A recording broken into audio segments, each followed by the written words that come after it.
ሰላም ጤና ይስጥልኝ አድማጭ ተመልካቾቻችን፣ ይህ በዘመድ ሳተላይት ቴሌቪዥን እና በፍኖተ አማራ ዩቲዩብ ቻናል የሚተላለፈው የፍኖተ አማራ ዝግጅት ነው።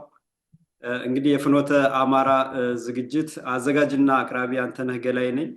ፍኖተ አማራ ዝግጅቱም የሚያጠነጥነው በአማራ ህልውና የፍትህና ኢትዮጵያን የማስቀጠል ትግል ላይ ነው። በዚህ ትግል የፍኖተ አማራ አቋም ዓላማ ግብ መደረግ ያለበት የአማራ ህዝብ ህልውና እንዴት ነው የሚድነው? ከማን ነው የሚድነው? በምን መንገድ ነው የሚድነው? ምን ተፈጸመብን? ጠላቶቻችን እነማን ናቸው? ጠላታችን ማን ነው? የጠላቶቻችን አፈጣጠሩ ውልደት ምን ይመስላል? አካሄድ ስልት ምን ይመስላል? ቅጥረኛ ባንዳውን፣ አስመሳዩን፣ አታላዩን፣ ሆዳሙን እንዴት እንደሚመለምሉ፣ እንዴት እንደሚቀጥሩ፣ እንዴት ተመሳስለው የአማራን ህልውና ትግል ጠልፈው ወይንም ደግሞ በጥገናዊ ለውጥ ወይንም ደግሞ ከታሰበለት ውጭ ከታቀደለት ውጭ መሆን ካለበት ውጭ አጨናግፈው ለመቅጨት የሚኬድበትን አሻጥር፣ ሴራ፣ ተንኮልና የጠላቶቻችንን ማንነት እኛን መስለው የሚተውኑ ሆዳሞችን፣ ባንዳዎችን፣ ቅጥረኞችን ማንነት ለህዝብ እውነታውን ማሳወቅ ነው። ትግላችን ጠላቶቻችንን ማጋለጥና ህዝብ የሚበጀውን እንዲወስን ህልውናው ድኖ ባህሉ፣ እምነቱ፣ ታሪኩ፣ ቅርሱ ተከብሮ በአጽመ ርስቱ በመሬቱ በተፈጥሮ ሀብቱ ባለቤት ሆኖ ትውልድ ካለከልካይ እንዲቀጥል አባት እናቶቻችን ቅድመ አያቶቻችን የፈጠሯት ነፃ ህዝብ ታላቅ ሀገር ኢትዮጵያ መርህ ተመልሶ እንዲመጣ የሚያስደርግ የሚያስችል መንገድን ፍኖትን የሚያሳይ ነው ማለት ነው። እስከዛሬም የሚዘጋጁ ዝግጅቶች የሚቀርቡ ቃለመጠይቆች በዚህ ዙሪያ እና ይህን የሚመለከት ናቸው። አድማጭ ተመልካቾቻችንም ይህንን በመስማት የትግሉን ፈር በመያዝ በግለሰብ ላይ ከተንጠለጠለ ትግልና አካሄድ ይልቅ በመርህ ላይ በዓላማ ላይ የተንጠለጠለ ትግልን ማድረግ ዳር እንደሚያደርስ ዘለቄታም እንደሚኖረው ግለሰብ ላይ የተንጠለጠለ ትግል ቅርብ አዳሪ እንደሆነ ግለሰቡ ባንዳ ሆኖ ሲገኝ ሲመለመል ሲጠለፍ ሲሞት እክል ሲገጥመው አብሮ ትግሉም እንደሚኮላሽ አውቀን መርሃችን ምንድን ነው? ጠላታችን ማን ነው? ምንድነው? እንዴት ነው? ምንድነው የተፈጸመብን? ህልውናችን ምን ማለት ነው? ህልውና መጥፋት ሲባል በህይወት መኖር ብቻ አይደለም። ባህል መጥፋት፣ እምነት መጥፋት፣ ታሪክ ቅርስ መውደም፣ ማንነት መደምሰስ፣ ታሪክን አጥፍተው አጽመ ርስትን ወረው በአማራ መቃብር አገር እንገነባለን ያሉ ድርጅቶች ማንነት፣ ውልደት፣ አፈጣጠርን በሙሉ መገንዘብ መቻል ነው እና ራስ አበበ አረጋይ እንደሚሉት ዶክተር ደብሩ በዚሁ አጋጣሚ እዚሁ አለ፣ ከሱ ነው የሰማሁት፣ እሱ ነው የሚያስተምረኝ። ጠላትን ማንነት ያወቀ ይጀግናል ነው እና የጠላትን ማንነት ስናውቅ መፍትሄው እጃችን ላይ አለ። ጠላቶቻችንን ስንንቅና ባሉባልታ በፕሮፓጋንዳ በፎቶ አርበኞች በፕሮፓጋንዳ ጀግኖች ደግሞ ስንነዳ መስመር እንስታለን፣ ያሰብነውን አይሆንም። ብዙ ህይወት ብዙ የአካል ጉዳት ተከፍሎ ብዙ ንብረት ሀብት ወድሞ እዚህ የደረሰው ትግልም እንደታሰበውም ላይሆን ይችላል ማለት ነው እና ቆፍጠን ማለት ያስፈልጋል። ፍኖተ አማራ ይህን የሚሰብክ ዛሬ ዶክተር ደብሩን እየቀርብ ያለው። ጤና ይስጥልኝ ዶክተር ደብሩ፣ እንደተለመደው የፍኖተ አማራን ግብዣ ተቀብለ ስለመጣ አሁንም በድጋሚ አመሰግናለሁ። እንደምን ዋልክ ዶክተር ደብሩ? ጤና ይስጥልን። አንተን እንደምሰነበትክ? እግዚአብሔር ይመስገን። እግዚአብሔር ይስጥል ስለጠራኸኝ። እንግዲህ አድማጭ ተመልካቾቻችን ዶክተር ደብሩ ዶክተር እንግዲህ ብዙ ዶክተር አለ፣ በስም ብዙ ዶክተር አለ።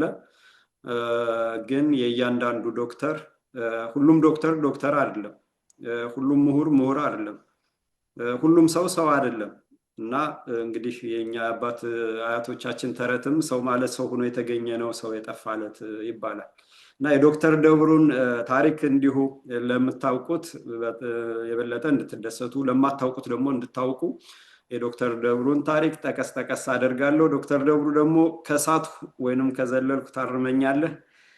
እንግዲህ ዶክተር ደብሩ ማለት የሐረርጌ ክፍለ ሀገር የሂርና አሰበ ተፈሪ ተወልዶ ያደገ እዛው አካባቢ ሐረር የተማረ የመጀመሪያ ዲግሪውን በጎንደር ዩኒቨርሲቲ ያገኘ፣ በመቀጠልም በኔዘርላንድ ዩትሬክት ዩኒቨርሲቲ ሕክምና በአራተኛ ቋንቋ ያጠናቀቀ። እንግዲህ አራተኛ ቋንቋ ማለት የአፍ መፍቻ የእናት የአባቱ ቋንቋ አማርኛ ቋንቋ ነው። በመቀጠል ባደገበት አካባቢ ኦሮመኛን አቀላጥፎ ይናገራል። በመቀጠል እንግሊዘኛ ቋንቋ በሶስተኛ አለ። አራተኛ ቋንቋው እንግዲህ ደች ነው። በደች ቋንቋ የሕክምና ዲግሪውን አጠናቋል። ዩትሬክት የሚባለው እንግዲህ የ2000 ዓመት ያለው ታሪካዊ ከተማ ነው። የሆላንዶች የኔዘርላንድ የሚባሉት። ቀጥሎ እንግሊዝና ስኮትላንድ ዩኒቨርሲቲዎች፣ ለንደን፣ በርሚንግሃም፣ ግላስጎው እና ደንዲ በሁለት የሕክምና ዘርፎች የተካነ ነው። ስፔሻላይዝድ ያደረገ ነው በእንግሊዘኛው። የአይሮፕላን በረራም አብራሪ ነው፣ ፓይለት ነው። በረራንም እንግሊዝ እና ደቡብ አፍሪካ ተምሮ በሁለት ሀገራት ተምሮ በረራንም ያጠናቀቀ ነው። በበረራ ሳቢያ የሚገጥሙ ወይንም ስለሚባባሱ ህመሞች ለእንግሊዝ አየር ኃይል ፋረን በራ አቪዬሽን ሜዲሲን ተምሯል። በረራን በተመለከተ የሚገጥሙ ጤና እክሎችን በስራ ዓለም በሐኪምነት አገልግሏል።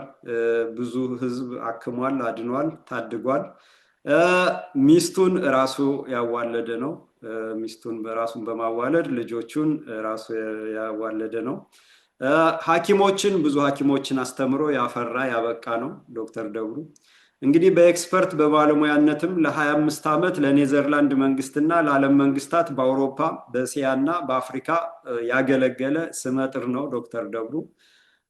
ለአጭርና ለረጅም ጊዜ ኢትዮጵያ፣ ሆላንድ፣ እንግሊዝ፣ ኬንያ፣ ህንድ፣ ስሪላንካ፣ ኔፓል፣ ክሪት፣ ግብፅ፣ ማላዊ፣ ዚምባብዌ ኖሯል። በዚህም አንቱ ተብሎ ተመስግኖ የክብር ምስጋናን የተቀበለ ነው። ለዓለም መንግስታት የሰራተኞች ጤና አማካሪ ሆኖ ለሰሜን አፍሪካ ሀገሮች ቀጥሎም ለመላ 54 የአፍሪካ ሀገሮች የጤና አማካሪ በመሆን አገልግሏል። 3 አንበሳ የሆኑ ልጆች አባት ነው ዶክተር ደብሩ። እንግዲህ ዶክተር ደብሩ አፍሪካ ሲመጣ ከአውሮፓ ከተሻለ ኑሮ፣ ከተሻለ ደሞዝ፣ ከተሻለ ጥቅማጥቅም፣ ከተሻለ የኑሮ አኗኗር ደረጃ ሁሉ አይ ወገኔን ባገለግል ይሻላል፣ አገሬን ባገለግል ይሻላል ብሎ ራሱን ዝቅ አድርጎ ወደ አፍሪካ ብዙ ጊዜ ይመርጣል። ይሄንን ያደረገ ነው እንግዲህ ዶክተር ደብሩ። ይሄ ነው ዶክተር ደብሩ ማለት እና ይሄንንም ሆኖ ደግሞ ነፍጠኝነቱን፣ አማራነቱን፣ ፋኖነቱን ሲሞግት እንግዲህ አማራን አጥፍተን ትግራይን እንገነባለን ብለው የትግራይን ህዝብ አማራ ጠል አድርገው ቀርጸው የመጡት እነ መለስ ዜናዊ ፊት ለፊት የሞገተ ነው። ይሄን ይመስላል ዶክተር ደብሩ። እንግዲህ ዶክተር የተሳሳትኩት ካለ አርመኝ፣ የጎደለ ካለ ጨምርልኝ። ወደ ጥያቄያችን ከመግባታችን በፊት እግዚአብሔር ይስጥልኝ። ብዙ አወደስከኝ። እንግዲህ ትንሹ ልጄ ምን ይለኛል? ያሬድ ነው ስሙ። ኪቦርድ ዎሪየር ይለኛል። በኪቦርድ ይሄ ታይፕ መምቻው ያው ነፍጥ ባለመያዜ ውጊያዬን ያው በቀን እንዲሁ ከ8 ሰዓት በላይ እዙ ላይ ተጥጄ ስለሚያየኝ ሲያሾፍብኝ አንተ ብሎ አርበኛ የእንትን ብረት ጥቀርሻ እየጠጣ ነው እያለ ይቀልድብኛል። ትንሹ ልጄ አልተዋጋህም ነው እና በታይፕራይተር ነው ያንተ በዚህ በጣት መምቻው ነው ያንተ አርበኝነት እያለ ያሾፍብኛል ልጄ። አንተ ታወድሰኛለህ ማለት ያው ነው። የአርበኝነትን ጉዳይ እንግዲህ ማብራራት ይጠበቅብሃል ማለት ነው። ግዴታ ነፍጥ አንግቦ ጫካ ረጎራው ብሎ መግባት ብቻ ሳይሆን ጠላትንም የጠላትን አስተሳሰብ የጠላትን ማንነት በተገኘበት ማደባየትም ይህ ትልቁ እና ዋናውም ነው። እንግዲህ ዶክተር ደብሩ ወደ ዛሬ ጥያቄ ልገባ ነው። ሰሞኑን ኢትዮጵያ ተወራለች በሚል ርዕስ አንድ ጽሑፍ ጽፈህ አይቻለሁ። በተለያየ የዋትሳፕ ግሩፕ በተለያየ መድረኮች ላይ እንደገና በብዛትም ተሰራጭቷል። ሰውም አከፋፍሎታል። ፍሬ ነገሩ ለወራሪነት ከውጭ ሀገር መምጣት አያሻም የሚል ሀሳብ አለው። ወራሪ መሆን ግዴታ ከውጭ መጥቶም አይደለም የሚል ሀሳብ አለው እና ይሄንን እንደው ያነበበውም የበለጠ ግልጽ እንዲሆንለት፣ የገባውም ወይንም ብዥታ የተፈጠረለትም ግልጽ እንዲሆንለት፣ ላላነበበው ላልደረሰው ደግሞ ብታብራራልን። ምን ለማለት ፈልገ ነው ዶክተር ደብሩ? እንደው ግልጽ ብታደርገው። ነገር ምንድን ነው? ነገር በምሳሌ ጠጅ በብርሌ አይደል? እንደው ነገርን ነገር ያነሳዋልና ይሄን አውጥቼ አውርጄ እንትን ያልኩበት እነኚህ ሰዎች ዛሬ ኢትዮጵያን የወረሩ ኢትዮጵያ አይደለንም ያሉን ሰዎች ቃል ተቀብለን ድርጊታቸውን ጭምር እያየን ጠላትነታቸውን በጠላትነት ወራሪነታቸውን መቀበል ሲገባን በርካታው ሰው እዙ ሀገር ውስጥ የኖሩ ስለነበርና አንዳንድ ምናልባት ከነሱም እንዲህ አይነት መንፈስ የላቸውም የሚሏቸው ሰዎች ስላሉ ለመወረር ከግድ የባህር ድንበር አቋርጦ መምጣት የሚያስፈልግ የሚመስላቸው ሰዎች ብዙ ስላሉ ይሄን ነው ለዚህ እንትን ያልኩት። ይህንን እንደው እግረ መንገዴን ሌላ ነገር ላንሳ። መድኃኒት በተለይ እዚህ ተላላፊ በሽታ የሚከሰትባቸው አፍሪካ ሀገሮች በምሰራበት ጊዜ እኛ ሀገር በርካታው አፍሪካ ውስጥ እኛም ሀገር መድኃኒት ብዙ ጊዜ ኮሶ ምንም አንዴ ነው የሚጠጣው። እንዲህ እንደ ፈረንጆ ሀገር እንደ አዲሱ መድኃኒት ለረጅም ጊዜ የሚወሰድ አይደለም። ብዙ ጊዜ ለበሽተኛችን አንዴ ነው የሚጠጣው እና ያው መራርም ምንም ስለሆነም ጭምር ነው። እና ምንድን ነው አሁን ለወባ የሚሰጡ መድኃኒቶች አሉ። ለሌላም ተላላፊ በሽታ የሚሰጡት መድኃኒቶች ለረጅም ጊዜ ምናልባት ለሳምንት፣ ለሁለት ሳምንት ከዚያም ላለፈ ጊዜ ሊሆን የሚችል አሁን ንድፍት የሚባል በሽታ አለ። ከብቶችንም እኛንም እንትን የሚል እና እስከ ወር ድረስ መድኃኒቱ ይወሰዳል እና አሁን እና እንዲህ አይነት ነገር ስላለ በርካታው ሰው መድኃኒት ዋጥ በሚባልበት ጊዜ በአፍሪካ ውስጥ ያየሁት አንዴ ውጦ ሲሻለ ያቆማል ወይም ታቆማለች። ልክ በሀገራችን እንደሚደረገው በአንድ የሚዱን ይመስላቸዋል። ይህም መግለጽ ያስፈልገናል ለሰዎቹ። ምንድን ነበር የነበረው? ልክ እህል ስንበላ ለሳምንት አንበላም። በየቀኑ ሁለቴም ሶስቴም እንቀምሳለን። ለሳምንት አንዴ አይደለም ሰውነታችን እንትን የሚለው ሁለት ሶስት ጊዜ መቅመስ ያስፈልገናል። ጾመኛ እንኳ ቢሆን በቀንም በሁለት ቀንም ነው እንጂ ሳምንት ያህል እንትን አይልምና መድኃኒትን በምንውጥበት ጊዜ ያ መድኃኒት የሚያገለግለው ለተወሰነ ሰዓት ነው። ስለዚህ ነው በቀን ሁለቴ ሶስቴ ውሰዱ የሚባለው። እህልም ሁለት ሶስት ጊዜ እንደምንበላ ሁሉ መድኃኒቱም እንዲህ መወሰድ አለበት እያልኩ ጠንከር ያለ ምሳሌ ለመጥቀስ ምን አሰብኩ? እባብ በራፋችሁ ላይ ብታገኝ አንድ እናት በር ስትገቢ ብትር ይዘሻል። እባብ በራፍ ላይ ብታገኝ ምን ታደርጊዋለሽ? እገለዋለሁ ነው የምትለው። በአጠቃላይ እገለዋለሁ።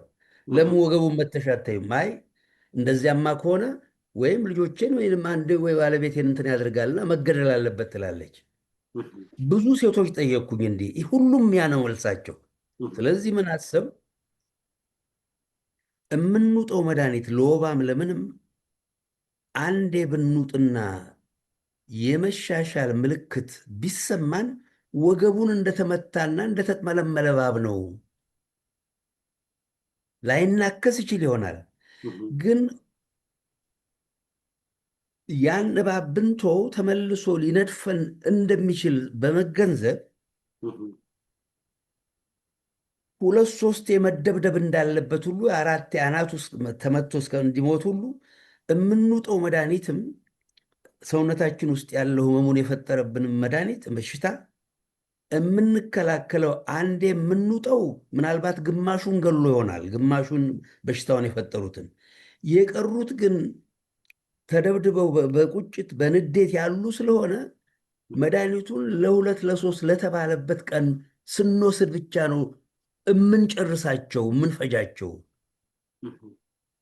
ከዚያ በመለስ ብናቆም ወገቡን እንደተመታው እባብ አንሰራርቶ ይነድፈናል እና መድኃኒቱ ለ5 ቀን ከተባለ ለ5 ቀን መዋጥ አለበት። ተሻለም ብለን አታቁሙ ብዬ ሰራ ያ ነገር። ያንን በየቦታው እንደው በሰራሁባቸው አፍሪካ ሀገሮች በሙሉ እና ህንድም አገልጋይ ጥሩ ምሳሌ ሆኗል። እና አሁንም ለእኛ እንትን እንዳልኩት ወራሪ ለመሆን ከውጭ መምጣት የለበትም።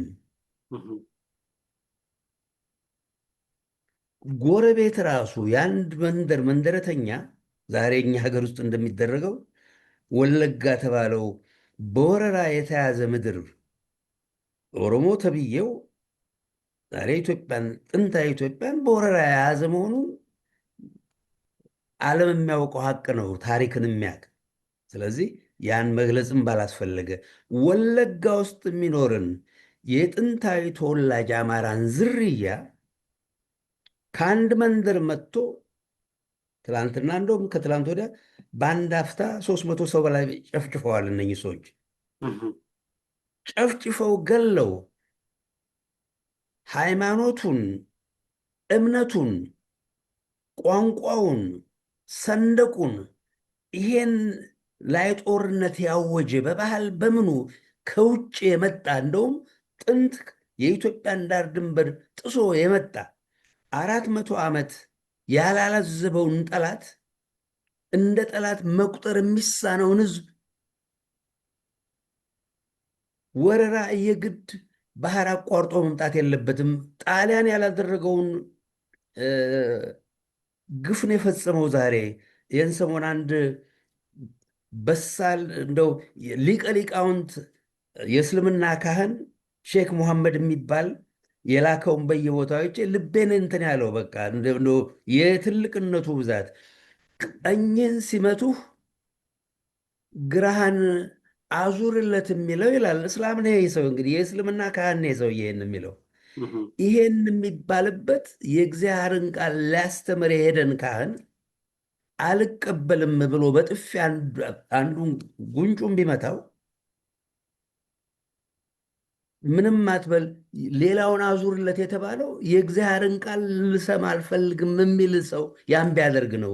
ታጥቆ ሊገል የመጣን ልትፋለመው ይገባል የሚል ትምህርት የሰጠንትን ነው። እና የጠላት ጠላት ነው እና በጠላትነት መታየት አለበት።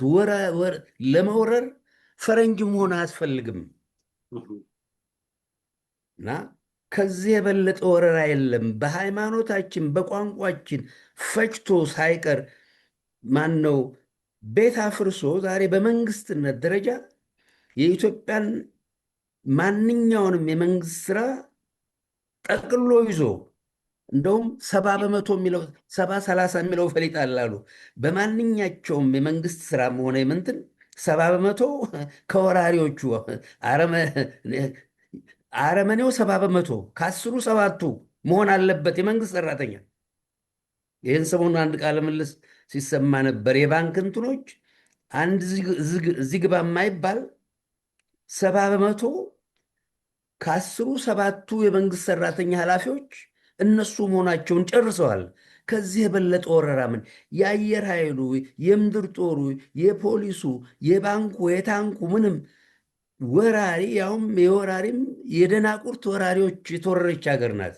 ይህን መቀበል አለበት ነው እና ህዝብ ከውጭ መሆንም የለበት። ፈረንጅ ያላደረገውን ነው እንትን ያደረገው። እምነታችንን፣ ባንዲራችን፣ ሰንደቅ ዓላማችን እንኳን ላጥፋ አላለም ጣሊያን። እና ዛሬ ይህንን ከዚህ የበለጠ ወረራ ምንም የለም። በዓለም ተደርጎ የሚታወቅ አይደለም። በአናሳ አንድ ሀገር ሲወረር። ስለዚህ ያን ለማለት ነው ለመግለጽ ምን ያህል እንትን እንዳልኳ ባላቅም ያ ነበር ዓላማው። አንተነህ አይ በጣም ግሩም ነው ዶክተር፣ ልክ ነህ። እንደው የመድኃኒቱ አገላለጽ ምሳሌም ይሄ ነው።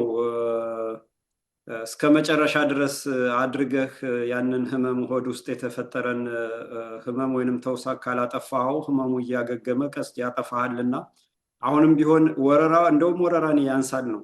ወረራ ያንሳል ነው። ድምሰሳ ነው። ድምሰሳና ጭፍጨፋ ማጥፋት ነው።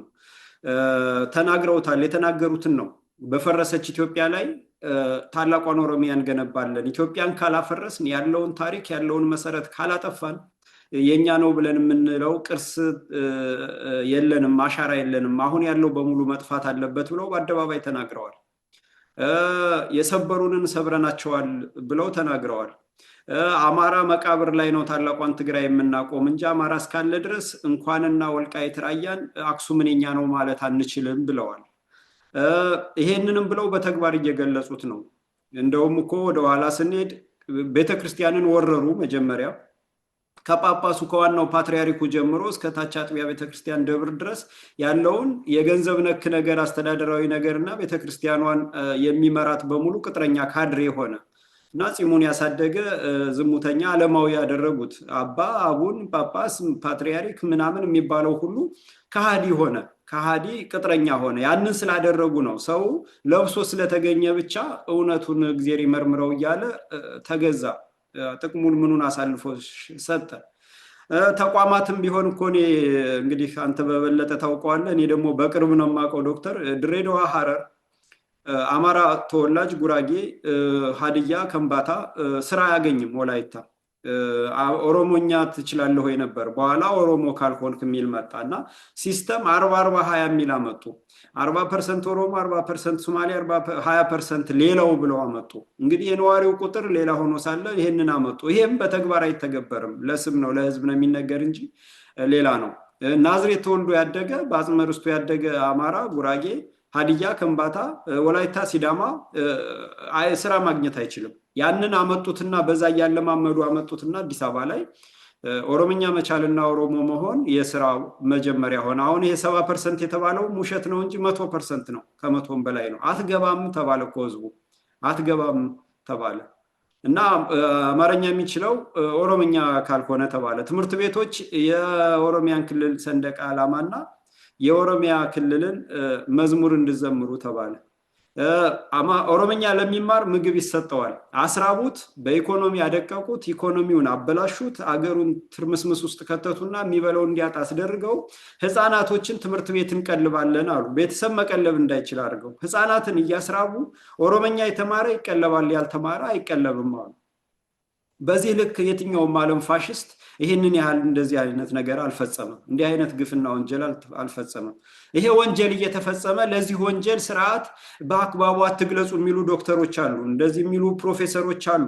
ከዚህ ጋር በተለያየ በቀጥታም በተዘዋዋሪም ለሆዳቸው አድረው የገበሩ ጭራቆች አሉ። ጭራቅ የሆኑ በተለይ ደግሞ አማራ የሆኑት ወይንም ደግሞ የአማራ ስም የያዙት ወደኋላ መጣበታለሁ። እንዲህ አይነት ሆዳሞች ጭንቅላታቸው ንፍጥ የሞላው ይሄንን መገንዘብ የማይችሉ የወገናቸው ስቃይ፣ በደል፣ ይሄን ያህል ሰቆቃ፣ መከራ፣ በጅምላ መጨፍጨፍ፣ በጅምላ መገደል አልፎ በዚህ ልክ እንደዚህ ሲፈጸም ይሄን ለመናገር እያወቁ የሚያድበሰብሱ የሚያጠፉና ሚዛናዊ ለማድረግ የሚሞክሩ አሉ። ይሄ ያልከነከነው አማራ በእኔ አቋም መጥፋት አለበት ነው፣ አይጠቅምም። እንዲህ አይነት ትውልድ መቀጠል የለበትም ነው። ትውልዱ መቋጠር ይሄንን እያየ ለዚህ ስርዓት የሚያድር ቅጥረኛ ባንዳ ሆኖ ትግል ለማኮላሸት የሚሰራ አማራ የሚመስል ሌላ ተወላጅ ሳይሆን አማራ ሆኖ ለዚህ የሚውል ቅጥረኛ ባንዳ የሚያምታታ ተውኔት እየሰራ ህዝቡን የሚያደርግ ይኸውን የፋኖ መሪነን ብለው በፎቶ የጀገኑ የፕሮፓጋንዳ አርበኞች ሁሉ ትውልዳቸው መቀጠል የለበትም ነው። እንዲህ አይነት ትውልድ አይጠቅምም። ለሌላም ጠንቅ ነው፣ ለራስም ጠንቅ ነው።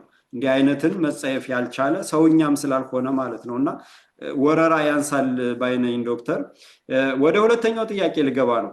ይህም እንግዲህ አንተ በምታስተላልፈው ላይ ይመለከታልና ከወራሪዎቹ ይልቅ ወረራውን በስሙ መጥራት ያፈረና የፈራን ፊደል ቆጠር በተለይ ውጭ የሚኖር አማራ ብዙ ወርፈሃል። አሁንም እንደተባባል ነው እና አቶ ታዲዮስ ታንቱ በአገሩ እየኖረ የደፈረውን ሀቅ ውጭ ያለው እንዴት ያቅተዋል ባይነህ? እንደው ብታብራራው። ለምንድን ነው? ከየት ነው የመጣ ይሄ ከሰውኛ መውጣት ውስጥ ከየት ነው የመጣ አድርባይነት፣ አጨብጫቢነት ውስጥ ከየት ነው የመጣ? እንደው ዶክተር ይህንን ብታብራራልን የበለጠ። አዎ ታዲዮስ ታንቱ መቼስ አንድ ቃል የለኝም። በየእንትኑ ቅድም እንዳልከው ሰው ማለት ሰው ሆኖ የተገኘ ነው፣ ሰው በሌለበት ነው እና እንደዛ አይነት ጀግና ዛሬ በሀገራችን የማይሰማ የማይታይበት ባለበት ሁኔታ ያውም ተበድሏል አማራ ጠላት ነው ተብሎ ከተሰበከ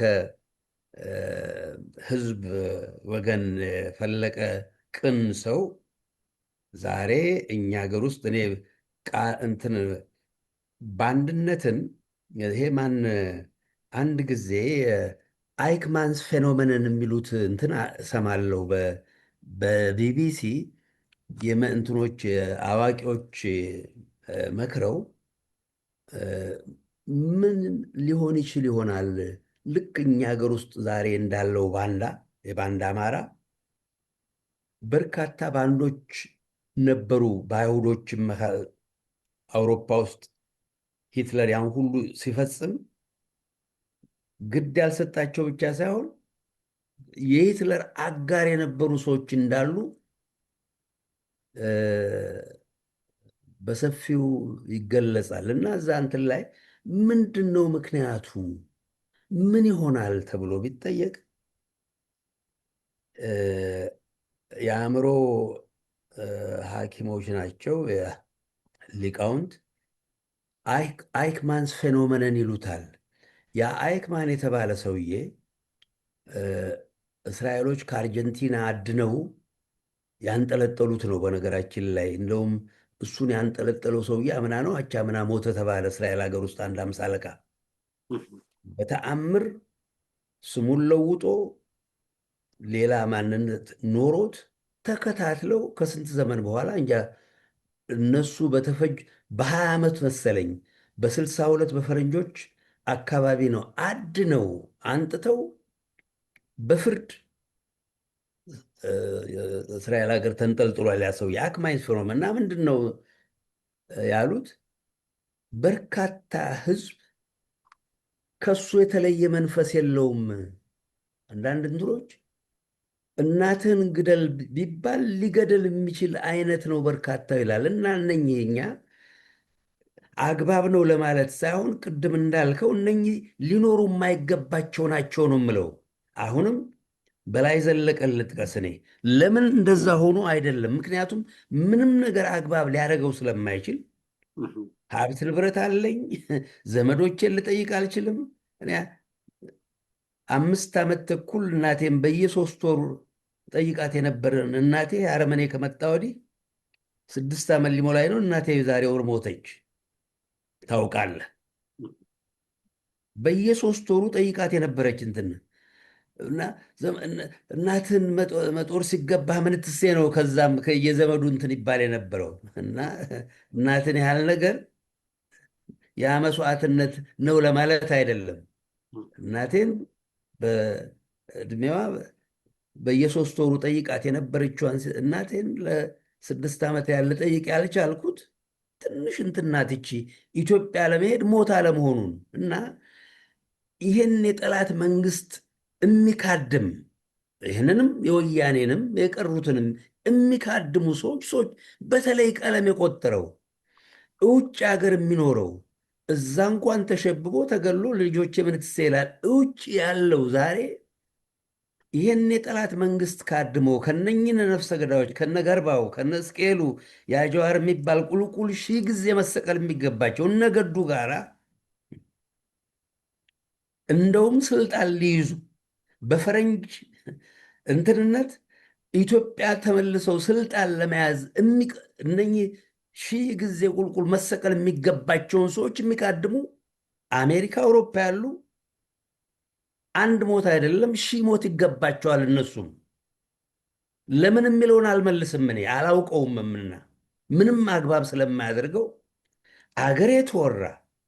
ይህ በሚደረግበት ጊዜ ወገኔ አትኖርም ለኢትዮጵያ ዋልታና ምሰሶ የሆነ የአማራ ህዝብ ከማንም የበለጠ ለዛች ሀገር ለዛ ሀገር ህዝብ 86 ቋንቋ እንዲነገር የኛ አገር ባህል እነኚህ አረመኔዎች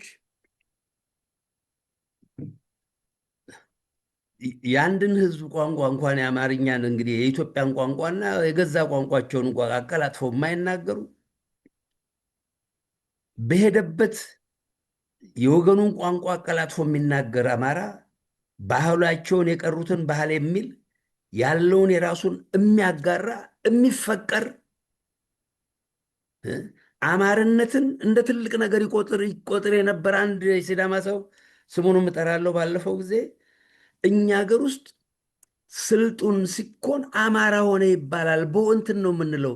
ፍትሐዊነቱ ምኑ ባህሉ ምኑ እንዲህ አይነቱን ህዝብ ዛሬ እናጥፋ የሚልን የሚቀበል ይሄን አሻፈረኝ የማይል አማራ እና ሌላውም ኢትዮጵያ በነገራችን ላይ ቃል የለንም እነሱን ለመግለጽ።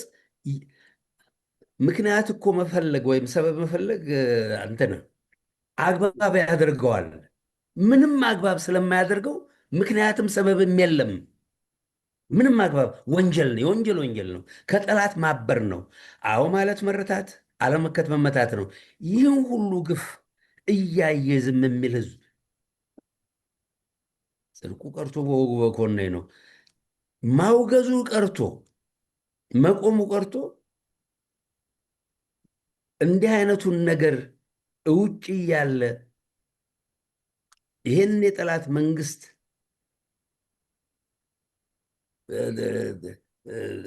ሊዘምትበት ሲገባ እጅግሩን አጣምሮ ቅድም አንስቼልህ እንደነበረው እንደውም ገሚሶቹ ጨርሰዋል።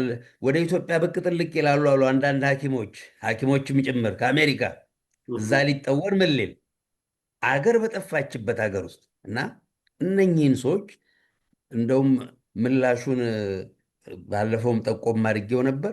የበላይ ዘለቀን አቋም ሊኖረው ይገባል። ፋኖም ሆነ መጪው የኢትዮጵያ መንግስት የአማራው የበላይ ዘለቀን አቋም ሊኖር ሲይዝ ብቻ ነው ለጠላት ያደረን ድራሽ አባቱን ማጥፋት ነው።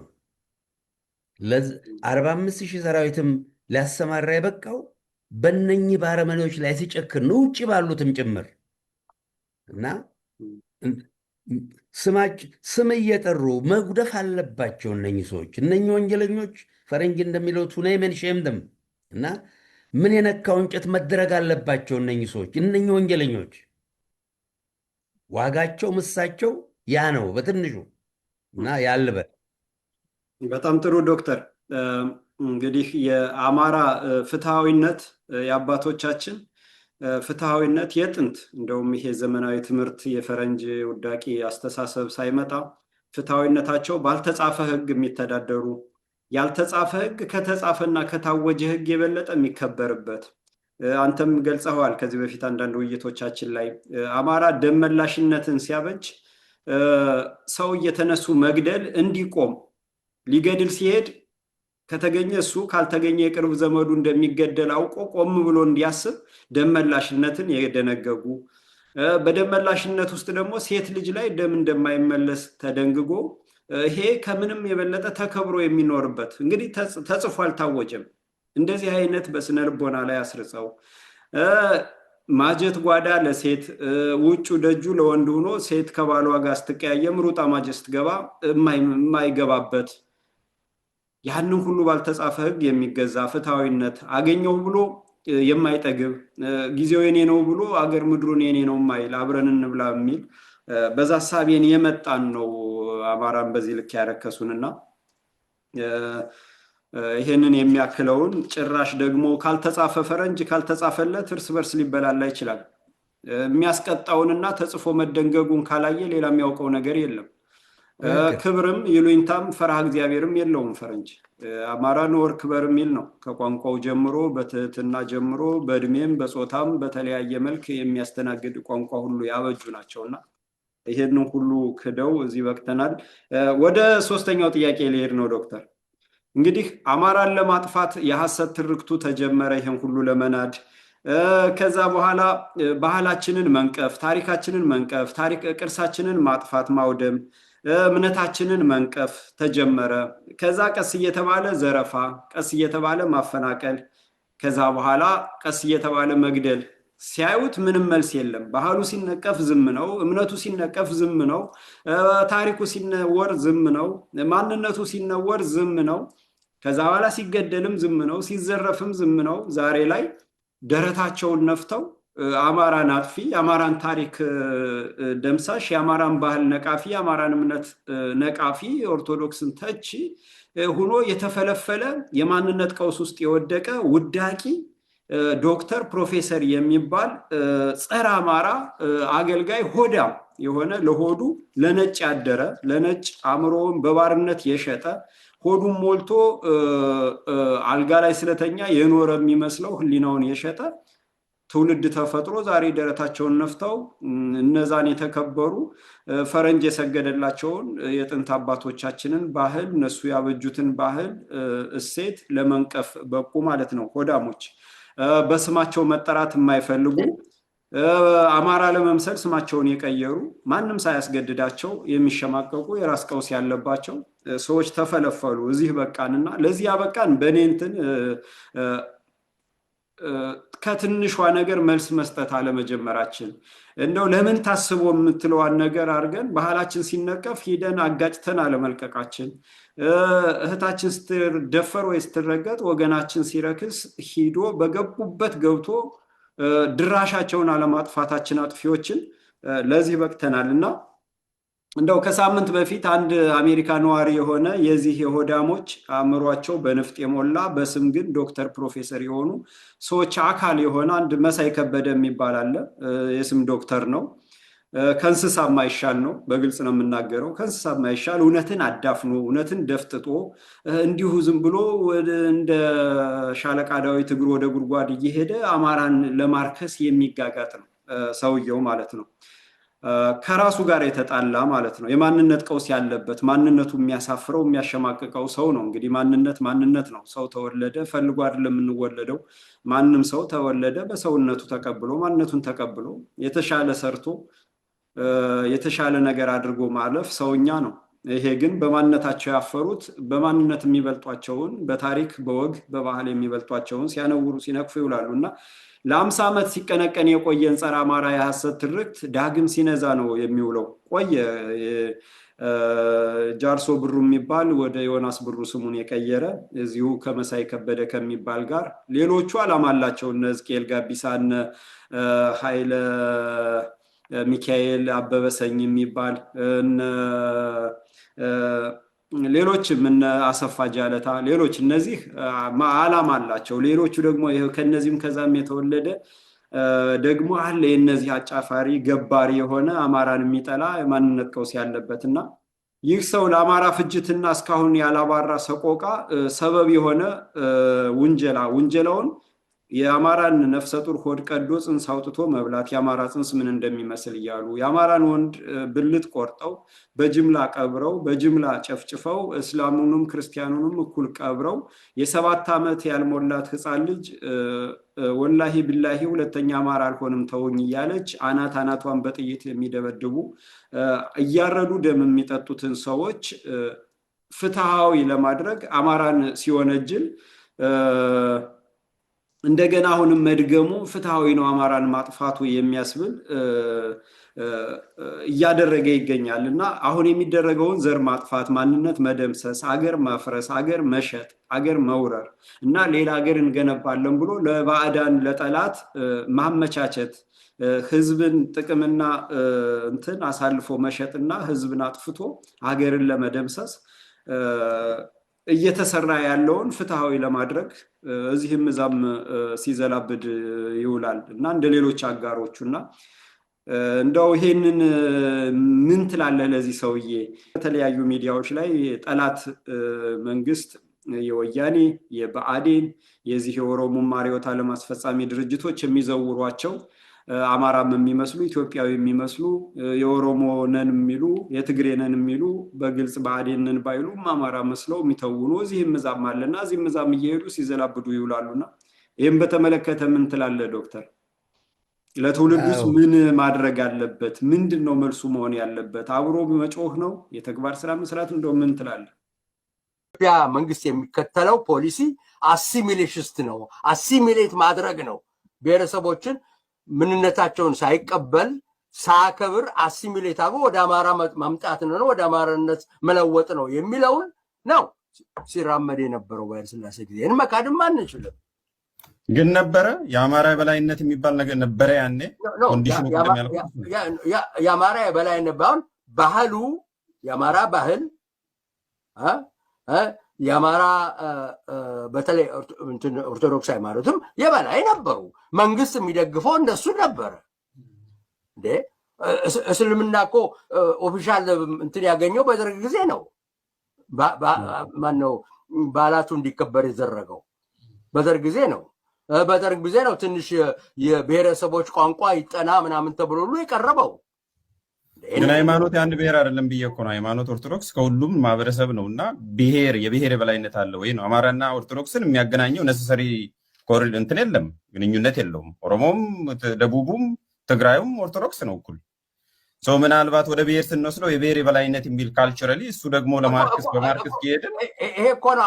አማራው ለምሳሌ ማነው ኦሮሞስ ለምሳሌ ኦርቶዶክስ ሃይማኖት ተስፋፋ ሲባል እንዴት ነው የተስፋፋው? ምንድነው? ኦሮሞዎች በሙሉ የአማርኛ ስም የነበራቸው የአማራ ስም የነበራቸው ምንድን ነው? እዚህ ሀገር አታይም እንዴ? ማነው ጥቁሮቹ የፈረንጅ ስም ነው ያላቸው።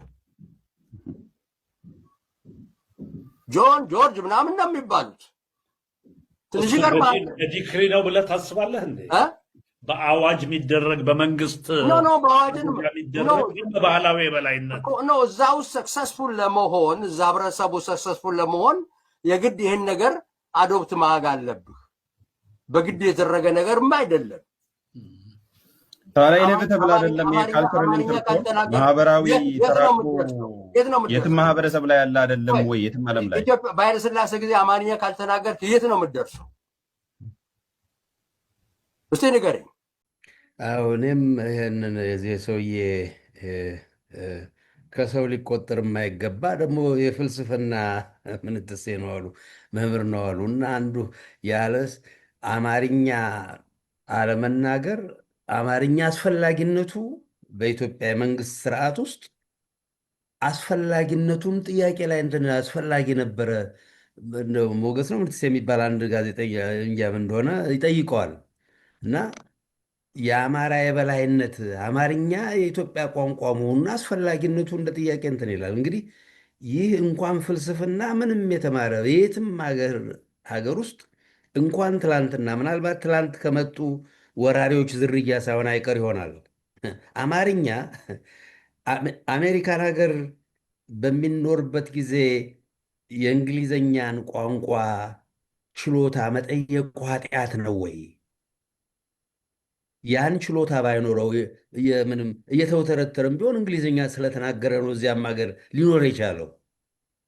አማርኛ እሱ ከሚተረተርባቸው የእንግሊዝኛና ፈረንሳይ ለረጅም ጊዜ የሀገር ቋንቋ ሀገር የመሰረተ ቋንቋ ነው። አማርኛ የመኩተምተሚያ እንደ እንግሊዝኛማ ያልነበረ ወራሪዎች በመጡበት ጊዜ እኛ ሀገር ውስጥ ኢትዮጵያን የወረሩ ዛሬ አገር በማጥፋት ላይ ያሉ በነበሩበት ጊዜ በትንሹ 2500 ዓመት ሲነገር የነበረ ቋንቋ ነው። ዱልዱም የማይገልጽ የመጨረሻ ደነዝ ነው። መልኩም ደነዝ ነው። በነገራችን ላይ እንዲሁ ሲያዩት ደነዝነቱ ያስታውቃል። ያ ሰውዬ እንደው እግዚአብሔር የፈጠረውን ሰው እንኳ በዛ እንትን ማለቱ አግባብ መስሎ ባይታየኝም ደነዝነቱ ግልጽ ነው። የዛሬ 50 ዓመት ይህንኑ ሲያስደርግ የነበረ እንደሆነ ምንም ጥርጥር የለውም። ለበርካታ የአማራ ፍጅትና ዛሬ ተማረ የተባለ ሰው ይቅርታ ጠይቆ አጥፍተናል ማለት ሲገባው አማርኛ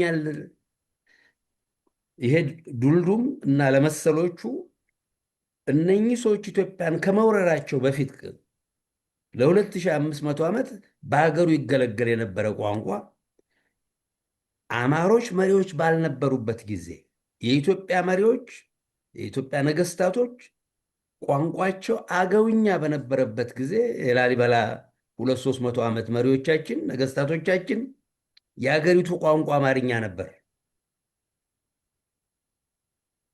አፄ ተክለ ጊዮርጊስ የኢትዮጵያ ንጉሥ የነበሩት አገውኛ ተናጋሪ ናቸው።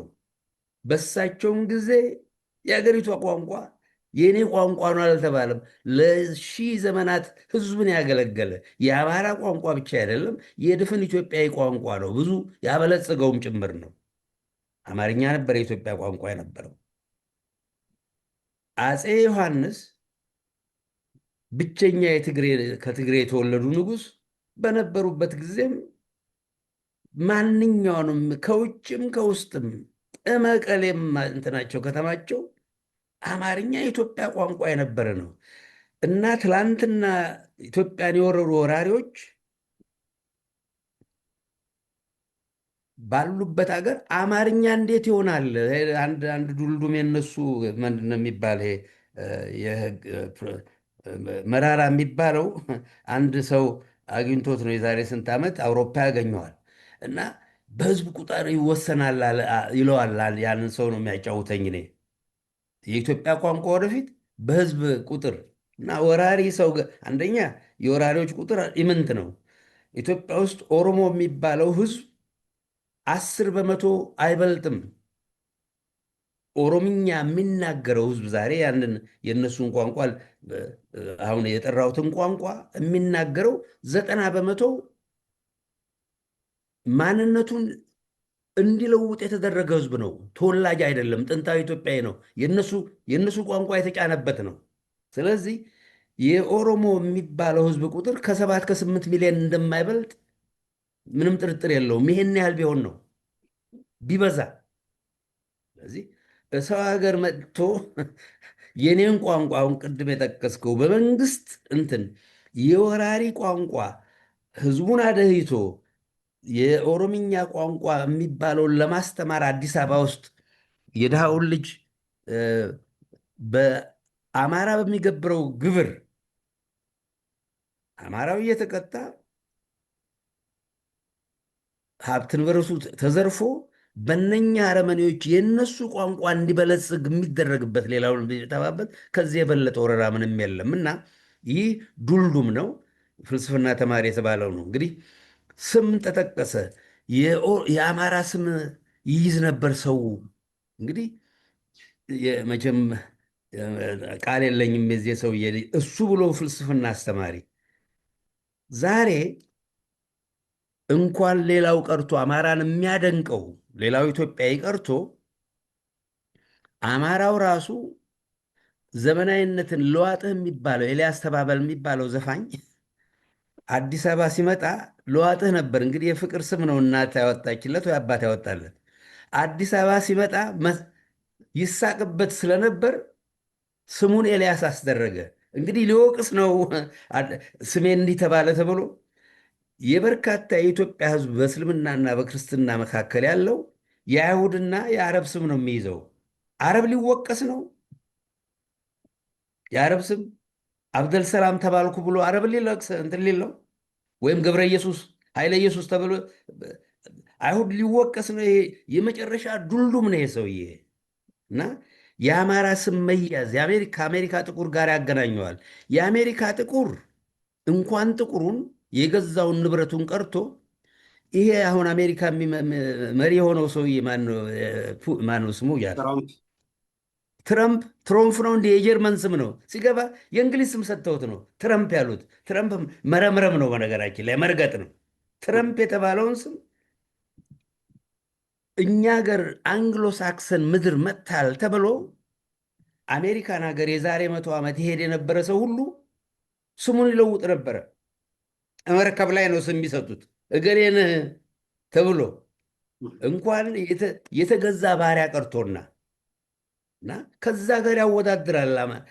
አማራ የአማራ ስም ቢያዝ በፍቅር የተያዘ እንጂ አማራ እጅግ ፍትሃ የሆነ ህዝብ፣ የሚወደድ ባህሪ ያለው ስለሆነ ነው እንትን የሚለው ምን አይነት አእምሮ እንዳለው ፈረንሳይ ሀገር ውስጥ በሁለተኛው ዓለም ጦርነት ፈረንሳይ የነበሩ የአሜሪካን ወታደሮችን የሚያዩ ነፍሰ ጡሮች ለልጆች ከረሜላ ምን ይሰጡ ነበረ? እነኚህ እንትኖቹ ማን ነው የአሜሪካ ወታደሮች ለፈረንሳይ ህፃናቶች ልጅ በሚወልዱበት ጊዜ የዛን ለልጆቻቸው ከረሜላ ይሰጥ የነበረውን ፈረንሳይ ስም ነበር ይሰጡ የነበር፣ አሜሪካዊ ስም ነበር ይሰጡ የነበረው፣ ጃክ ምንትሴ የእንግሊዝ ስም እና እንደውም የፈረንሳይ መንግስት ተቆጥቶ ይህን የሚያደርገው የድሃው ልጅ ነው። ድሃው ፈረንሳይ ነው የእንግሊዝ ስም የያዘው። አገደ። እንደውም ስም እንዳይሰጥ ቋንቋችን የፈረንሳይ ቋንቋ በእንግሊዘኛ እንዳይጨማለቅ ብሎ የዛሬ 45 ዓመት የመንግስቱ ባለስልጣናት የእንግሊዘኛ ቃል በቃለ ምልልስ ወይም በጽሁፍ ቢያደርጉ ይቀጡ ነበረ እና የፈረንሳይ ስም የእንግሊዝ ስም የአሜሪካን ስም የያዙ ወታደሮች ወታደሮች በፍቅር ነው እንጂ ተገደው አይደለም። አፄ ሚኒሊክ አድዋን ድል ባደረጉበት ጊዜ በርካታ የምስራቅ አውሮፓ እናቶች ልጆቻቸው ሚኒሊክ ብለው ይሰጡ ነበር። በፍቅር የተደረገ እንትን ነው እና እነ ጃገማ ኬሎ ከፍተኛውን የኢትዮጵያ የመንግስት ስራ እንትን ያደረጉት በስማቸው ነው። አማርኛም ደግሞ እንደውም በእነ ኃይለ ሥላሴ ጊዜ በራስ መኮንን ነው፣ በአፄ ሚኒሊክም ጊዜ ህዝቡ አማርኛ እነኚህ ወራሪዎች ከመጡ ጊዜ ጀምሮ በቀረው ኢትዮጵያ ተቋርጦ ነበረ። በኢሉባቦር፣ በኦጋዴን፣ በእነኚህ ቦታዎች ሁሉ በከፋ በምን ወራሪዎቹ ከመጡ ወዲህ ለ300 ዓመት ያህል ነባሯ ጥንታዊ ኢትዮጵያ ኮስምና ነበረ፣ ተለያይታ ነበር እና አፄ ሚኒሊክ እንደገና ዳግም ኢትዮጵያን በጠላት አፍሪካን በሚወርበት ጊዜ ለመከላከል ድንበራቸው እንትን ባሉበት ጊዜ ባለስልጣኑ አማርኛ የማይናገረው ሁሉ ሹም ነበረ፣ በትርጁማን ነበር ይነገር የነበረው። የኦጋዴን በርካታ አውራጃ ገዦች በሙሉ አማርኛ የማይናገሩት አማርኛ የሚናገር ሶማሌዎች ነበሩ አውራጃ ገዦች። እኔ ያደግኩበት ጨርጨር ደጃዝማች አመዳሊ ጣሴ የሚባሉ ሰውዬ አማርኛ ሲናገሩ አልሰማም። በንግግር የሚያደርጉ የነበረው ትምህርት ቤት ምን ሲመረቅ በኦሮምኛ ነበር ይደረግ የነበረው፣ ይተረጎመልን ነበር እንጂ እና ይሄንን እንኳን የማያውቅ ወይም የሚክድ ከሃዲ ደንቆሮ ነው። የአዲስ አበባ ፖሊሶች በኃይለሥላሴ ጊዜ ማነው በጃንሆይ ማነው በአፄ ሚኒሊክ ጊዜ ራስ መኮንን የሀረርጌ ገዢ በነበሩበት ጊዜ አስተዳደሩን ነው እንትን የሚሉት የሃይማኖቱን ሌላውን ነገር የአደሬው ማነው የአሜር አብዱላሂ ምትክ የነበረው ነበር ያን ያደርግ የነበረው። ሌላውን ባህል በምን ያለውን በሙሉ ተወላጁ ነበር ያደርግ የነበረው። እሳቸው ያስተዳደሩን የድንበሩን ነበር። በዚያ ጊዜ ሶማሌ ሳተና ነው፣ ሌላውን ምክንያት አናውቅ ይሆናል። የአዲስ አበባ ዘበኞች አማርኛ እንኳ ጠንቅቀው የማያውቁ ሶማሌዎች ነበሩ። የአዲስ አበባ የመጀመሪያ ዘበኞች ፖሊሶች ማለት ነው። ዘበኛ ማለት ፖሊሶች፣ የአዲስ አበባ ፖሊሶች። እና እንዲህ አይነት ልዕልና ያለው ህዝብ ነው አማራ። እንኳን የራሱን እንትን እኛ 4-5 ቋንቋ አቀላጥፈን የምናገረው በርካታ ያህል ልጆች 4-5 ቋንቋ አቀላጥፈን ነው የምናገረው። ሰማለሁ አገርኛ ለምሳሌ እኔ እና ይሄንን እንኳን የማያውቅ ዱልዱም ነው። እና አማራ 86 ቋንቋዎች ያቆየ አማራ 28 ነገድ ያጠፋ ቋንቋ ያጠፋን ከነሱ የሚወለድ ሳይሆን አይቀርም ይሄ ዱልዱም። እና ለዚህ የበቃንበት ቅድም እንደጠቀስከው አዎ ማለት መረታት አለመከት መመታት ነው። ወደሽ ከተደፋሽ ቢረግጡሽ አይክፋሽ ነው። ይህ ሁሉ ሲባል አማራ ቀለም ቆጠር ዱልዱም ይከላከል ስላልነበረ ነው። አገር ኢትዮጵያን ያቆየ መስሎት ነው አይደለም። ታየ፣ ተሞከረ። የሚያዋጣው ሀቅ ብቻ ነው። እና በዚህ እንትን እስልምናን ደግሞ አነሳ። የኢትዮጵያ እንትን በደርግ ጊዜ ምንድን ነው በደርግ ጊዜ ነው እስልምና ይከበር የነበረው። የት ሀገር ነው ለመሆኑ? ከየት ሀገር አወዳድሮት ነው? የኢትዮጵያ ተዋህዶ ቤተክርስቲያን ናት እስልምና በነፃነት እንዲሰበክ ያደረገች። አረቦች አይደሉም። እኛ ሀገር ነው እስልምና በነፃነት የተከበረውም። ወሎ ውስጥ የዘመዶች የእናት የዘመዶች እስላሞችም ጭምር እርሻ በሚታረስበት ጊዜ ክርስቲያኑ ታቦት በሆነበት ቀን አያርስም። እስላሙነት በነፃነት ማንም ሳይነካው እንዲህ አይነት የሚደረግባት በዓለም የሌለ እንትን ነው እና ከእሱ አቅም በክርስትናና በእስላም መካከል በአማራ ልዩነት ለመፍጠር እንዲህ አይነት ነገር እንትን ይባል ነበረ እና እስላም ካበለ ዘላን ከፈተለ የሚል አማራ ነው። አይዋሽም። ቄስ ገበዝ ወሎ በየቦታው ገበዙ እስላም ነበረ። የክርስቲያንን ቤተክርስቲያን ይጠብቅ የነበረው ታማኝ ነው ብሎ እንዲህ አይነት መንፈስ ነው የአማራው ክርስቲያን ለአማራው እስላም ያለው። ይህንን እንኳን የማያውቅ ደነዝ ወይም ዱልዱም ነው። አማራ የትም ተወለድ አንኮበር እደግ ትውልድህ አይደለም፣ የማልጅነት አይደለም። እስላም ሆንክ ክርስቲያን ሆንክ የደጃዝማች የራስ ልጅ መሆን አይደለም፣ ማንነትህ አስተዳደግህ ነው ብሎ የላቀ ስብዕና ያለው ነው። ይሄ ምንድን ነው? ነርቸር ኦቨር ኔቸር ይላል። ነርቸር አስተዳደግ ነው፣ ኔቸር ተፈጥሮ ነው። ትውልድ አይደለም አስተዳደግህ ነው የሚል የራቀ የዓለም ሕዝብ ያልደረሰበትም ፍልስፍና የደረሰ ሕዝብ ነው። ይሄ ብሎ ይሄን ተብሎ ኢትዮጵያ ውስጥ ፍልስፍና አስተማሪ የነበረ ነው ይሄ ዱልዱም እና እሱ ብቻ አይደለም ለዚህ በቃ ነው። እኛ በወትሮ አስፈላጊ በሚሆንበት ጊዜ ጠላትን ድራሽ አባቱን ባለማጥፋታችን ነው እና ይህ ነው የሚያዋጣው ማቅ እንትን የሚል ያልተሞከረው መንገድ ጠላትን ገባበት ድራሽ አባት ማጥፋት ነው። አንድ ምሳሌ ልጥቀስልህ። አንድ ዩኒቨርሲቲ በምንማርበት ጊዜ ሕግ የምትማር የሆላንድ አይሁድ ነበረች። ሕግ ጨርሳ በጣም ጎበዝ በአደግ የጨረሰች ናት።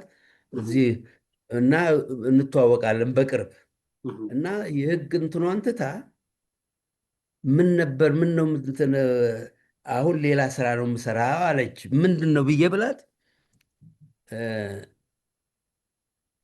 እዚህ ሀገር ውስጥ ኔዘርላንድ ውስጥ እያንዳንዱን በየሳምንትና በየቀኑ የሚታተሙ ጋዜጦችን እየቃኘው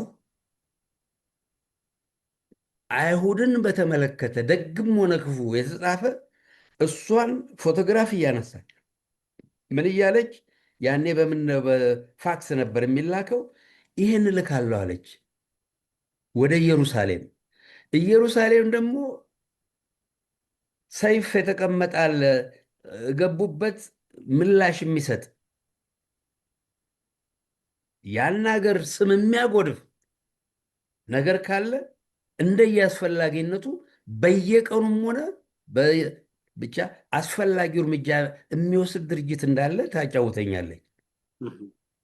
እና አንድ ቦታ የምሰራበት ጊዜ እንትና ማን ነው የዚምባብዌ ፕሬዚዳንት እነኝህን የአይሁዶች ምንትሴ ብሎ አንድ ክፉ ነገር ይናገራል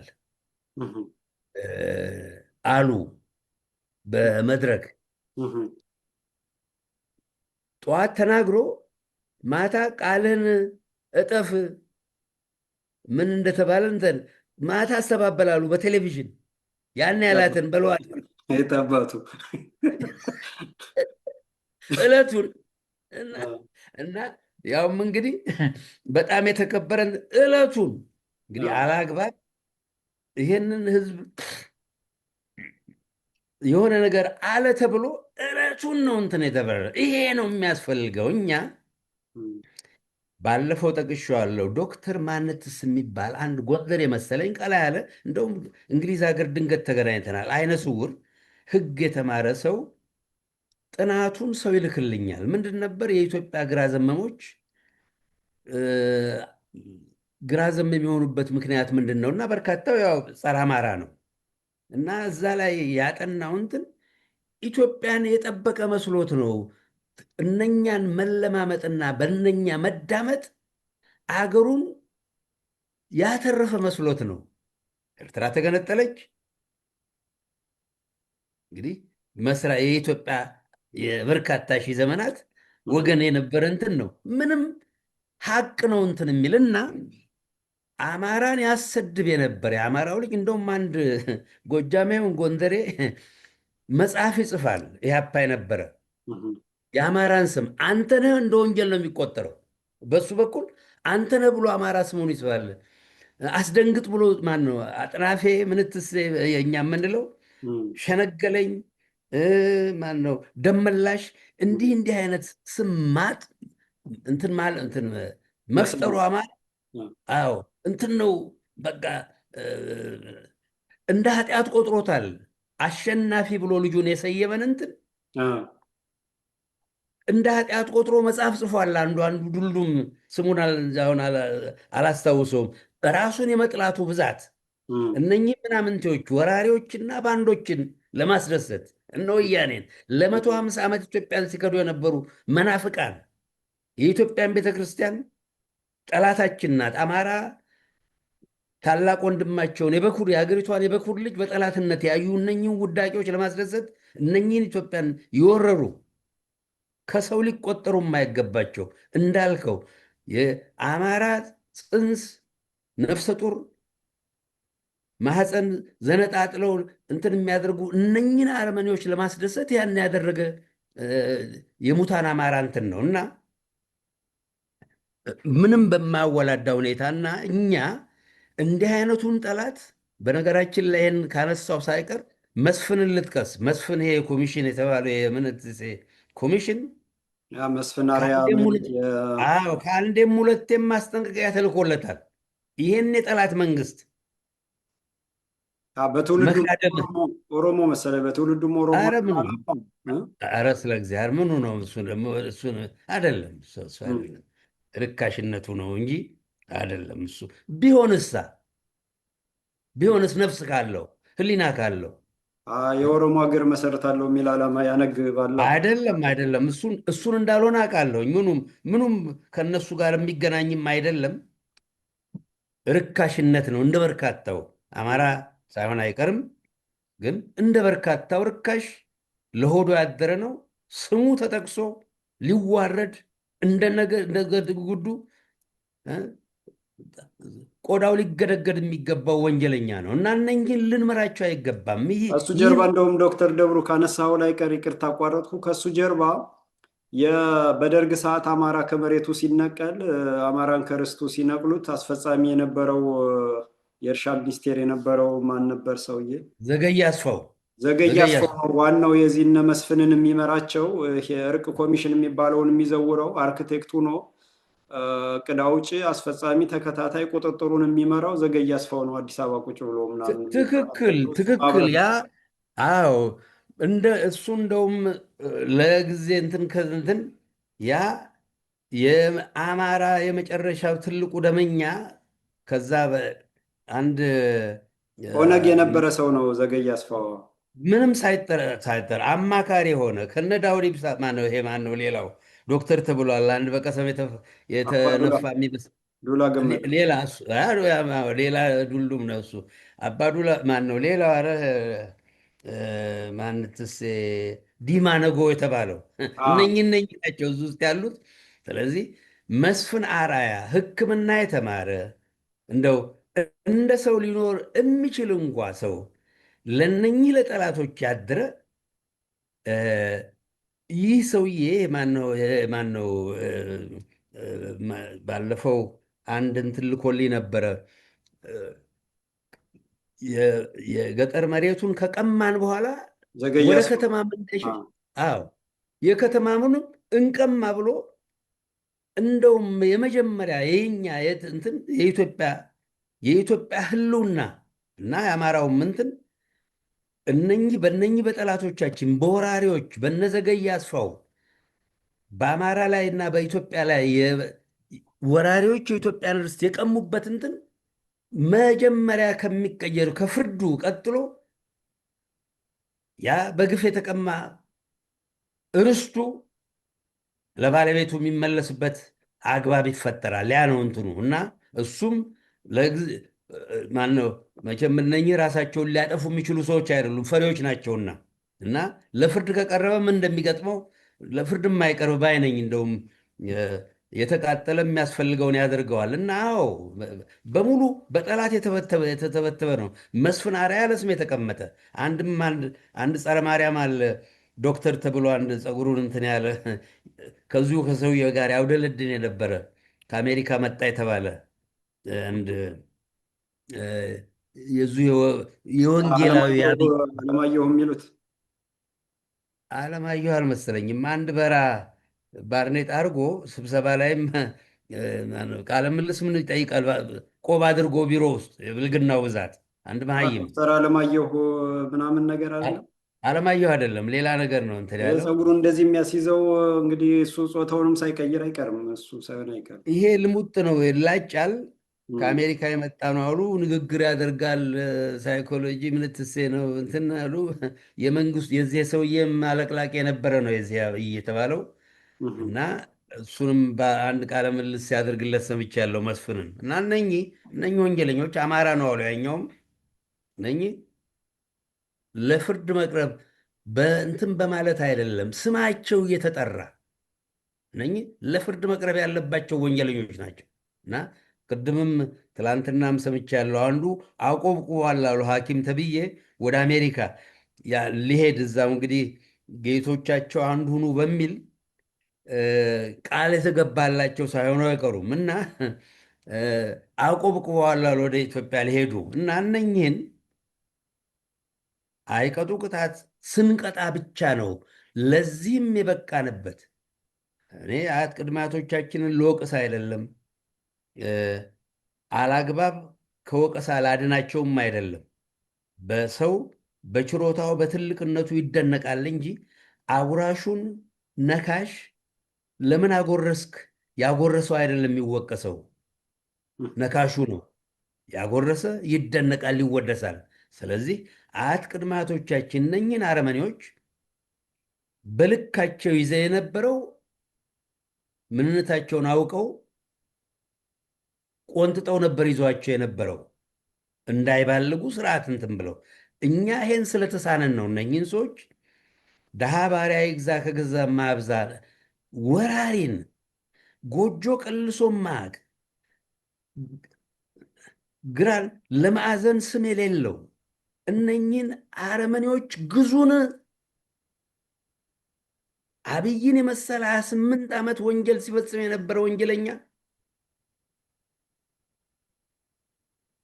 ምራን ብለው ያቆበቆቡ ከአሜሪካና ከአውሮፓ እየገሰገሱ ይህን ውዳቄ 7ኛ ክፍል ውዳቂነቱ ብቻ አይደለም ነፍሰ ገዳይ ይካድሙ የነበሩ አማሮች ናቸው። እነኚህ ምህረት ሊደረግላቸው የማይገባ መሆን አለበት። እንዲህ አይነት አቋም ሲኖረን ነው የሚደነግጠው። ሰው እኮ ይህ ምንድነው ካረትን ስቲክ ይሉታል ፈረንጆቹ አሉ መሰለኝ። ምንድነው አንድ ሰው የሚማረው አንድም ዋ ነው ሀ ብሎ ነው፣ አንድም ሀ ተብሎ ነው፣ ሁለትም ዋ ተብሎ ነው ይላል። ዋ ሲባል ነው። ዋ አልተባሉም እነኝህ። ይህ ነው የሚያስፈልገን እና እነኝህን ነፍሰ ገዳዮች በስም እየጠሩ ነው። እንደውም ዜግነታቸው ሊገፈፍ የሚገባቸው ሰዎች ናቸው ይህን ያደረጉትና ለባንዳ ያደሩትን አውሮፓውያኖች በርካታውን ዜግነቱን ገፎታል። ምዕራብ አውሮፓውያኖች ልጆቻቸውን ከነሱ የተወለዱትን ግፍ ነው። ያ እንኳ ልጅ መቼም ወዶ አይደለም የሚወለደው ከአንድ ሰው። እነሱን እንኳን ዜግነት ነፍገዋቸዋል አንዳንድ ሀገሮች እና እነኚህ አንድ እንትን አይደለም የሚገባቸው እና እነኚህ ወንጀለኞች የምንምራቸው አይደሉም። የአማራው አቋም ያ ነው መሆን ያለበት። በጣም ግሩም ነው ዶክተር፣ እውነት ነው። እንግዲህ ጠላቶቻችን የዚህ የምዕራባውያንን የባህረ ሰላጤ አረብ ሀገራትን ዓላማና ግብ አንግበው በኦሮሞ ስም የኦሮሞ ድርጅት ተፈጥሮ ጸረ አማራ ሆኖ፣ በትግሬ ስም የትግሬ ድርጅት ተፈጥሮ ጸረ አማራ ሆኖ አማራን አጥፍተው ኢትዮጵያን ከልካይ አልባ አስቀርተው ሌላውን ኢትዮጵያዊ ካለ ርህራሄ ጨፍጭፈው ጨፍልቀው አገር ለመፍጠር በሚል እሳቤ ጸረ አማራ ትውልድ ተፈጥሮ የትግሬ እናት ገረብ ገረብ ትግራይ መቃብር አማራ እያለች የትግራይ መቃብር የትግራይ ተራራ የአማራ መቃብር ይሆናል እያለች ትውልዱ በዛ እንዲታነጽ ተደረገ። ኦሮሞም አማራ ጡት ቆርጦ እንዲያርጎህ እየተባለ በጥላቻ ትርክት ይሄ መሳይ ከበደ እንደሚባለው አይነት ጸረ አማራ፣ ጸረ ኢትዮጵያ፣ ጸረ ሕዝብ፣ ጸረ እምነት የሆነ ባንዳ አይነት ሰዎች መጽሐፍ እየተጻፈ ዘፈን እየተዘፈነ አርቲስቶች ተመልምለው ዘፈን ግጥም እየተጻፈ ዜማ እየተሰጣቸው ተውኔት እየተሰራ የተውኔቱ ድርሰት እየተጻፈ በድራማው በመነባነቡ በተለያየ መልኩ ተውኔት እየተሰራ እንዲህ እየተሰራ ነው የመጣ። አሁን አማራ ብሎ መሰብሰብ አለበት ሲባል ጎጃሜ የሚል ዘፋኝ እንዲወጣ የጎጃም የሚለይ ጎንደሬ የሚል ዘፈን እንዲዘፈን እየተደረገ እነዚህ ሆዳም አርቲስቶች ከፍተኛ ገንዘብ ሽልማት ይሰጣቸዋል። በቴሌቪዥኑ በምኑ ይታያሉ፣ አያውቁትም ሚስጥሩን። እንዲህ እየተደረገ ወጣቱን አንገት እንዲደፋ ብአዴን የሚባል ጸረ አማራ የጸረ አማራዎች ሁሉ ቀንድ የሆነ ጸረ አማራ ተፈጥሮ ቀድሞ አማራ አጥፊ እንደሆነ እነዚህ ነገዱ አንዳርጋቸው አማራ ጨቋኝ፣ ወራሪ፣ ነፍጠኛ፣ በዳይ፣ በዝባዥ፣ ቅኝ ገዢ እንደሆነ እየመሰከሩ ሲያስጠፉት የኖሩት ትውልድ በዚህን ያህል በጥላቻ በተጠመደ እንደነ መሳይ ከበደ እንደሌሎችም እንደነ አሰፋ ጃላታ እንደነ ጀዋር መሐመድ እንደነ ልደቱ አያሌው እንደነ ገዱ አንዳርጋቸው እንደነ ይልቃል ጌትነት አይነት ቅጥረኛ ባንዳ ሆዳም የሆነ ተፈጥሮ ያ ሁሉ ተብትቦ የያዘው ትውልድ የዚህ የኔ ትውልድ በጥላቻ ከተከበበው ትውልድ ጋር እየተናነቀ ነው የሚገኘውና ችግር ምከረው እምቢ ካለ መከራ ይመክረዋል ነው ስንነግረውም የገባው ገብቶታል። ያልገባውና የትብታቡን በጥሶ የሚወጣው መከራው እየመከረው አሁን በሁለት በኩል የተሳለ የአማራ ትውልድ ነው እየመጣ ያለው። ዶክተር ደቡ እህቱ ስትደፈር ያየ፣ እናቱ ስትረገጥ ያየ፣ የአባቱ አዝመራ ጎተራ ላይ ሜዳ ላይ ክምሩ ሲቃጠል ያየ፣ ከብትና በግ ሳይቀር የአማራ ነው እየተባለ ሲጨፈጨፍ ያየ፣ አማራ ነው እየተባለ በጅምላ ሲቀበር ሲወድም ያየ፣ አማራ ነው ቤተክርስቲያን እየተባለ ቤተክርስቲያን ሲቃጠል የእምነት አባት ተዘግዝቆ ሲወገር ያየ፣ የአማራ ሴት ነፍሰ ጡር ሆድ ሲቀደድ ጽንስ ሲበላ ብልት ሲቆረጥ ያየ ትውልድ ነው ያለ እና ይሄ ትውልድ ምንም አይነት የሚያስቆመው የለም። የገሞራ ምንድነው እሳተ ገሞራ ነው። ፊት ለፊቱ የቆመውን በልቶ የሚሄድ ነው የሚለው። ዋናው ፍትሃዊ የሆነ ሀቀኛ የሆነ ለፍትህ የቆመ በሰውም በሰውነቱ የሚያከብር ካልሆነ በስተቀር ከአጥፊ ጋር አይግባባም። አሁን ተብትበው የያዙት ራሱ አማራ የሆኑ ቅጥረኛ ባንዳዎች አሉ፣ በፎቶ የጀገኑ እንደነ አስረስ ማረ ዳምጤ አይነት በፕሮፓጋንዳ ስም የተገነባላቸው እያምታቱ ንግግር ሰልጥነው በንግግር እያምታቱ ህዝቡን የሚጨበጥ ነገር የሌለው ወደዚህ ወደዛ የሚያደርጉ ባንዳዎች ተብትበዋል። እነሱንም በልቷቸው ይመጣል። ይሄ ነው የሚመጣው ትውልድ። ምክንያቱም በሁሉም አቅጣጫ ሞክሮ በሁሉም አቅጣጫ ሲገፋ፣ በሁሉም አቅጣጫ ሲገደል፣ በሁሉም አቅጣጫ ሲታደል፣ በሁሉም አቅጣጫ ጨለማ እንዲሆንበት ሲደረግ ወደ ስደትም ሲወጣ በጭራቅ ምዕራባውያን እሳቤ ወደ ስደትም ሲወጣ የባህር ሲሳይ እንዲሆን ሲደረግ ያለ መጨረሻ ላይ እየመጣ ያለውን መገመት አይከብድም እና ይሄ ነው ፈርጣማ ክንድ ፈጥሮ ቀና ብሎ ያየውን አንገቱን ቆርጦ የሚጥል ሲሆን ነው ይቅርታም ማቅለብሶ ተንበርክኮ ድንጋይ ተሸክሞ ይቅርታ የሚለው እንደነ መሳይ ከበደ አይነት።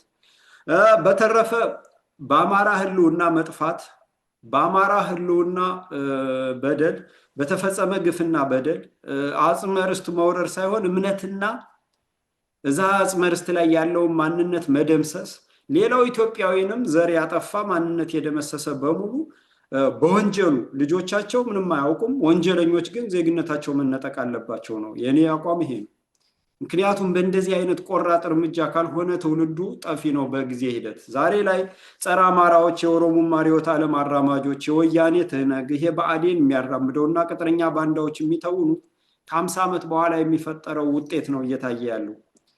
ጭራቅ ምዕራባውያን ከ50 ዓመት በኋላ ሀገሪቷ ሰው አልባ ሁና የተማረ ሰው አልባ ሁና አመራር ጠፍቶ ትልቅ ሰው ጠፍቶ እርስ በርስ ቀውስ ውስጥ የገባ ትውልድ ተፈጥሮ ሀገሪቷ ብትንትኗ ወጣ።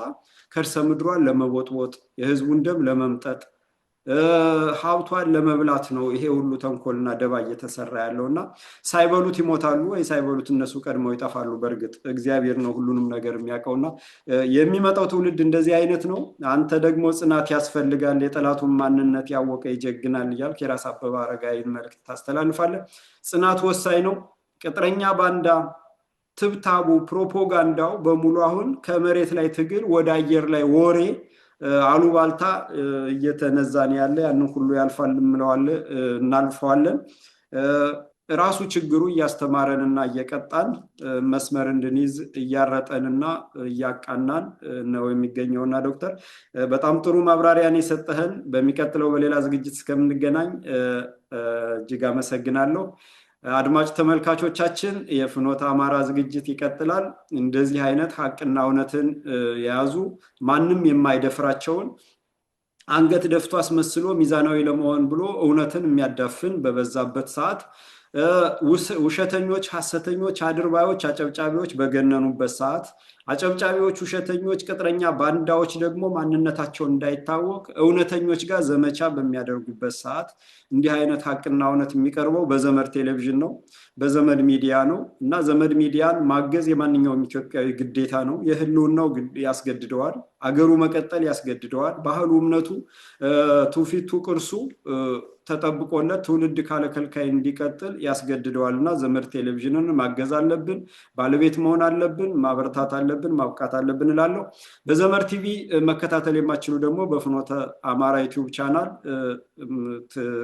ማግኘት ትችላላችሁ። ሀቅና እውነትን በማግኘት የህልውናችንን መቀጠል ሀገራችንን ከመፍረስ ታድገን ለማስቀጠል መንገዱን ለማበጀት ይጠቅመናል እና ዘመድ ቲቪን እንርዳና ግዝ። ፍኖተ አማራ ዩቲዩብ ቻናልን ደግሞ እንከታተል፣ ሰብስክራይብ እናድርግ እያልኩ በዚሁ እሰናበታለሁ። ዶክተር ደብሩ አመሰግናለሁ። እግዚአብሔር ይስጥልኝ። እግዚአብሔር ይስጥልኝ አንተን